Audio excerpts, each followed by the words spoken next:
Namaskar. Welcome to another episode of Editorial.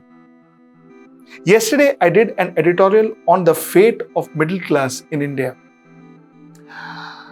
I received a lot of response from you. And today, I want to spend 5 minutes reading out some of your responses. And I will start with this one.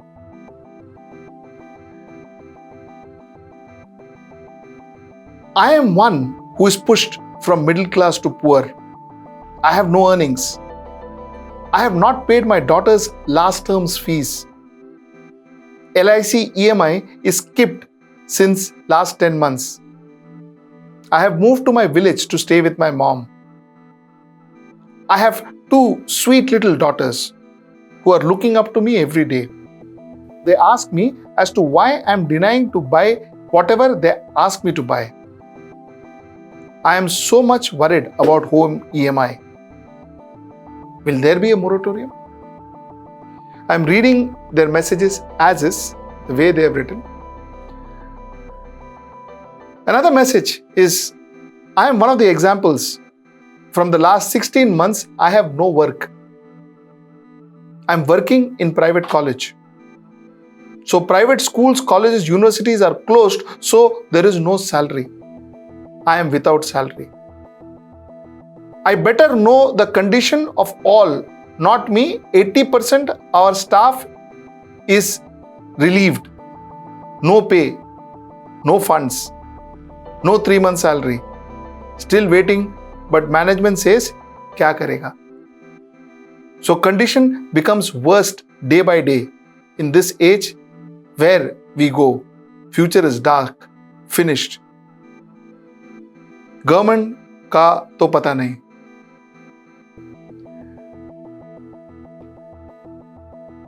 No money to buy provisions. This is the third comment. No money to buy provisions. Can't pay house rent. Even no money to buy diabetic medicines. This is the plight of middle class, including me. Thank you, Sujit sir, for talking about us.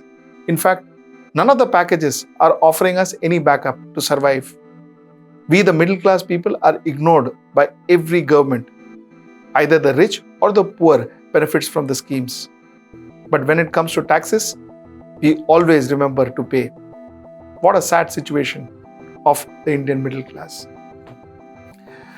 I wanted to give you some of these reactions is because I'm going to continue speaking about middle class. It is not about the numbers of views that I get. It is about the topic and it is about the relevance of this topic in our country in the current circumstances. You know, I left advertising and started HW News Network precisely because I could take up issues like this.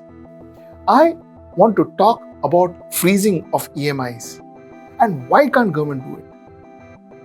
Let's get right into the show. Yesterday, when I spoke about freezing of EMI, what I meant is to keep it in absolute suspension. No changes, no interest for 1 year, 12 months. And it starts. So whatever as we paid now in, say, May of 2021, starts again from May of 2022. Without any interest, without any pressure. What really happens then is people, especially middle class, gets an opportunity to find work, gets an opportunity to make some money, get an opportunity to resurrect their lives back, to get their lives back, for crying out loud. I mean, every time, why is it that a middle class has to sacrifice? A lot of people wrote back to me, some experts wrote back to me saying that, listen, I am kind of spreading financial indiscipline. Some people wrote back to me with a lot of economic jargons saying that, listen, this is not how banking works. Banking sector will crash. My question is, today, this same bank is facing an NPA of 9.5 lakh crores according to the RBI. Most of these NPAs are not created by middle class. No, they are not created by middle class. They are created by super rich. People who have taken money and gone to different countries, who have looted these banks. So that is okay. The country could bear that. Finally, who paid for it? It is the middle class who paid for it. Today, the middle class is in trouble. Isn't it the country's responsibility to help the middle class to resurrect themselves, to get their lives back?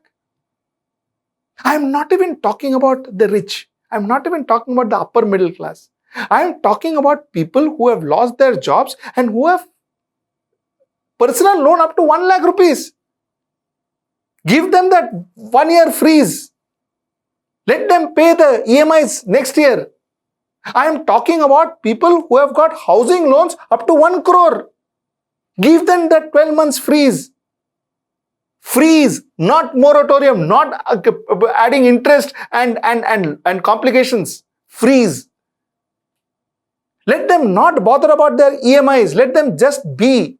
Let them bother about getting themselves a job, getting them earning some money, fending their family, getting 2 square meals to their children, to their family. I mean, look at the mails that one reads. I mean, these are real people. I am not making this up. This is what is happening, and I want the government to know this is what is happening. Middle class are not people like our honorable finance minister said. Middle class is not people who earn 18 lakh of rupees per annum. Middle class technically means there are people who earns around $10 to $20 a day. They are middle class. That's how middle class is classified. $20 to $50 a day is upper middle class. I'm talking about bulk of our population. I'm talking about bulk of our population. I wanted to actually check this point out. I wanted to actually check whether, if we give a year's freeze, is the whole world going to crash? Is the entire banking sector of India going to crash? Or is the government going to suffer such a big problem, such a big losses, or such a big issue that they haven't suffered with people like Vijay Mallya and Nirav Modi taking money and going? Will that be such a big thing if they pardon or if they give? I'm not asking for any loan waiver and all of that. I am asking for a freeze on their EMIs for 1 year. Is that going to be that big an issue? I spoke to my colleague and financial expert, economic expert, Akhilesh Bhargav, and this is what he had to say. Hear him out. Akhilesh, is it possible for this government to provide a freeze on EMI for at least 1 year for housing loans up to 1 crore, for personal loan up to 1 lakh? Will that be possible? Is it a possible suggestion? Sujit, why is it not possible? Let us look at it from a different perspective. If the government can give loan waivers for the farm sector, for the rural sector completely, or if the government can give one-time settlements to your big industrialists where almost 18, 19, 95% of the loan is written off, we are not even talking a stay on the payment, then why can't such a stay for a year as you're talking about really come? The government can say that for all personal loans, vehicle loans, housing loans, all loans taken by people who have got a certain state of income would be kept on hold for 1 full year. It is possible, Sujit. What stops the government from doing this, Akhilesh? I think, Sujit, lack of ideas, because there are a couple of ways to achieve what you're talking about. What you're speaking about, would put the banking industry into a kind of standstill for 1 year. And so that is not very advisable, or that's not the most efficient way to achieve that objective that you're trying to derive. A better objective that becomes is what we are seeing in countries like UK and America, where they have funded the enterprises and they have said, use this money to repay your loan, repay your wages, and repay your rental, etc. By doing that, the government pumped in money, gave it to these entrepreneurs or to these borrowers and said, keep the cash flow going. That is a far more efficient and positive way to go about it. So, well, it is achievable. There are various ways to do it, but the government seems to be short of ideas, according to me, Sujit. Correct, Akhilesh, because we are not asking for a blanket moratorium or a blanket freeze. What we are saying is for people who are in a particular strata of the society, particular income bracket, and especially people who do not have jobs, who cannot pay their EMIs, who have got major pay cuts, we are talking about that kind of loan. The fact of the matter is that this kind of an inability to repay or service loans at the moment is because of a very extraordinary factor. You have two choices. Either declare this entire bunch of people who have borrowed loans to be NPAs, start hounding them, and disrupt and destroy their lives completely, because you would end up doing forcible recovery of loans. Or on the other hand, recognize that this is something extremely extraordinary and some kind of support will have to be provided. Either give a stay on the loan for an entire year till the time improves and cash flows come back, incomes come back, or on the other hand, fund them and tell them that this money is for repaying loans and meeting your fixed expenses. Either ways, but you will have to give some kind of a relief. The point that you're raising is pretty valid according to me. Akhilesh, will this destroy the banking system, or will this have major impact on the banking system of India? If a blanket ban is given, it would certainly put the banking business in some kind of a pretty slowdown situation. I don't even know whether bankers know how to handle it. But if you look at it from a smaller perspective, well, you wrote off so many loans of farmers over the years. You've written off loans of lakhs of crores of the big borrowers. The system did continue. The recent case of that C. Sivsankaran, 90% of the loan written off, and his total exposure was 5,000 crores. That's the kind of write-offs the system has absorbed, the system has handled.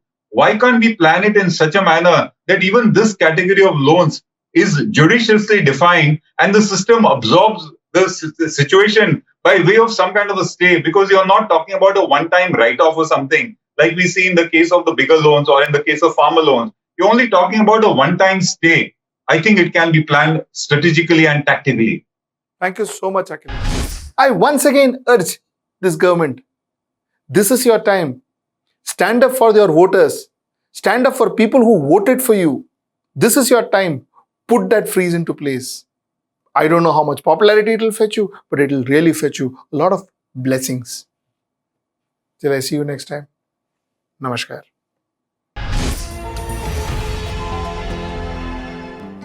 Namaskar.